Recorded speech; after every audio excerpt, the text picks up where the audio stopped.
Hello, welcome to the It's Amani channel. This is my first video remastered, so you know it's the good version. You don't have to watch the other one, unless you really want to. I don't fucking know how to start a channel, so I'm just gonna wing it and see what happens. Now, originally, I planned on just, saying what I thought, speaking from the heart and just saying the first thing that came to mind. But in all complete honesty, this is my fifth attempt at recording this, and there really shouldn't be a lot of pressure. There shouldn't. No one, I don't think anyone is going to watch this really, but you'd be surprised, sitting in front of a mic, talking to yourself with the expectation that people might listen kind of puts some pressure on you. And I guess I have to get used to that because I plan on becoming a YouTuber, and not just any YouTuber, the biggest YouTuber there ever was.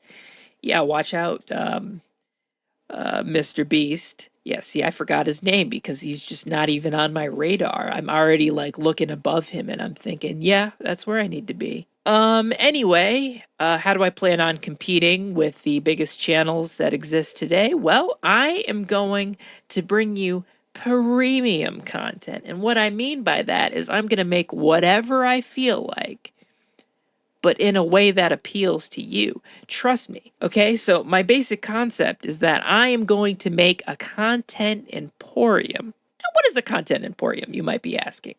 A content emporium is an idea I cooked up, I schemed. I was sitting in my room in the darkness in front of my computer thinking to myself, I want to be a YouTuber. What am I going to do with my channel? And so I was thinking to myself, what isn't on YouTube? What is on YouTube?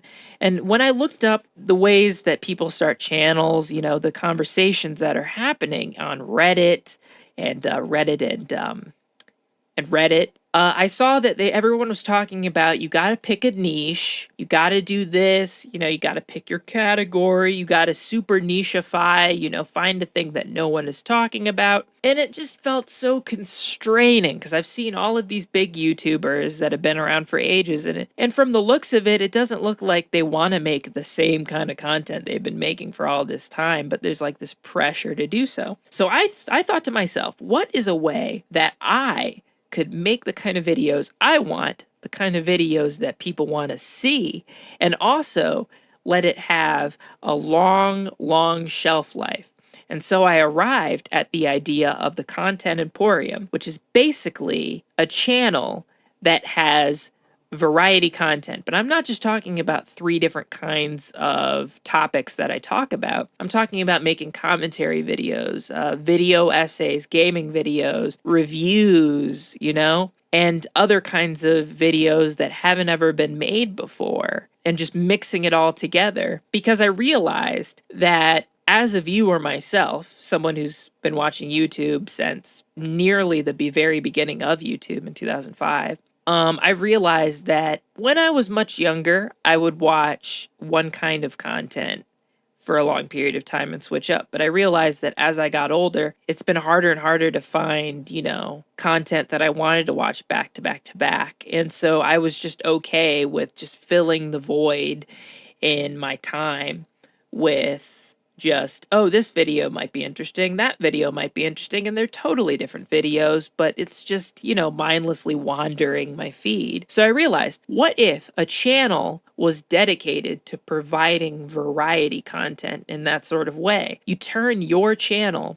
into its own feed. So eventually, over time, you develop hundreds and hundreds of videos that have such variety that a new viewer might just go on your channel and find a million types of different things that they want to watch, or hundreds and hundreds of different types of things that they want to watch, maybe. And, they can just go through your feed and they won't know what will be next or what came before. They'll just be scrolling through and they'll say, oh, that might be interesting. And over time, you might develop, what's it called? Develop an affinity for the YouTuber being me in this case. And eventually you'd want to watch more of their content, and you'd be more willing to watch stuff that you wouldn't necessarily want to watch originally, but because it's that person, you'll give it a try. And eventually, you pull people in like that. And I think that by having this variety idea, this content emporium, I get to make all the kinds of videos I want to make. I get to feed the Lord of Chaos, and I get to just do what I want, which is so many things, while also having this systematized, this formula for how I'm going to do it without it getting stale. You know, I don't want to be tied down by a certain type of video. You know, I only want to do what I like doing, which is selfish and it's unrealistic. But if you can turn your selfishness into a strategy, and if you can build your strategy around what you want, then you can end up in a really, really good position.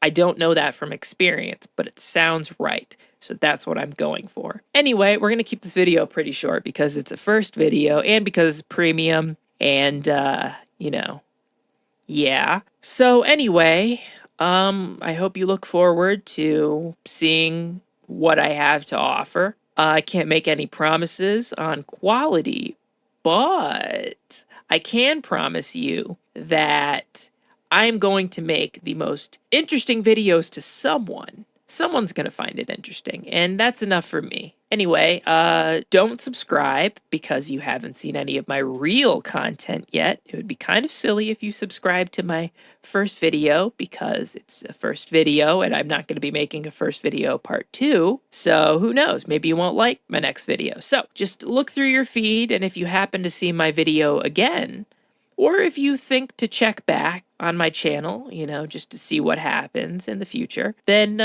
if you see a video you like, if you enjoy my actual content, then I think, you know, I think it would be, you know, kind of smart if you subscribe. You know, that's just me though. But the reason I'm getting really into this whole like not subscribing thing is because I don't want to end up as some random channel in your subscription feed that you don't actually watch, but you forget to subscribe to, and it just becomes like a dead weight or anything like that. I don't want my channel to end up as that in your feed. You know, I only want to be in the subscription feed of people who actually want to watch me, you know? Like if I'm not your type of content, then that is your business. I don't want to be a drain on anyone. So yeah, I think this went pretty well. Anyway, I'll see you next time.